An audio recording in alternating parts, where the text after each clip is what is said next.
الحمد لله وحده والصلاة والسلام على من لا نبي بعده أما بعد فأعوذ بالله من الشيطان الرجيم بسم الله الرحمن الرحيم قال النبي صلى الله عليه وآله وسلم إن الله رفيق يحب الرفق. پیارے نبی کریم جناب محمد مصطفیٰ صلی اللہ علیہ وآلہ وسلم کا فرمان ہے کہ بے شک اللہ تعالیٰ نرم ہے، نرمی کرنے والا ہے، نرمی کو پسند کرتا ہے. یہ اللہ تعالیٰ کی صفت ہے کہ وہ رفیق ہے اور وہ خود نرمی کرتا ہے اپنی مخلوقات پر، اور انسانوں سے بھی چاہتا ہے کہ وہ بھی اس کی مخلوقات پر نرمی کرے، رحم کھائیں، ترس کھائیں. ایک اور روایت میں ہے جو نرمی سے محروم ہو گیا وہ ہر خیر سے محروم ہو گیا. تو سوچ میں بھی نرمی ہونی چاہیے، گفتگو میں بھی، کردار میں بھی، اور مومن سے خیر کی توقع یہ جو ہے یہ ہونی چاہیے. ایسا نہ ہو کہ سوچ میں یہ سختی ہو کہ ذرا بس میرے مخالف ہے تو یہ جو ہے اس کے جینے کا حق ہی نہیں ہے.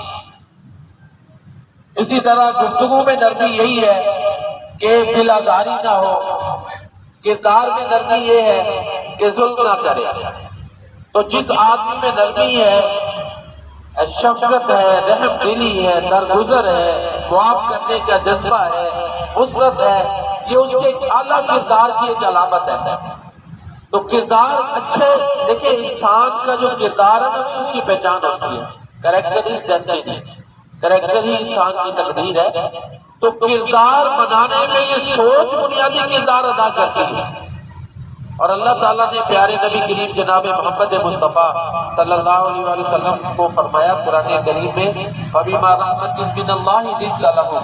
اے نبی صلی اللہ علیہ وسلم، آپ اللہ کی رحمت کی وجہ سے ان کے لیے نرم ہے، اور اگر آپ سخت ہوتے ہیں تو یہ لوگ آپ کے دل سے بھاگ جاتے ہیں.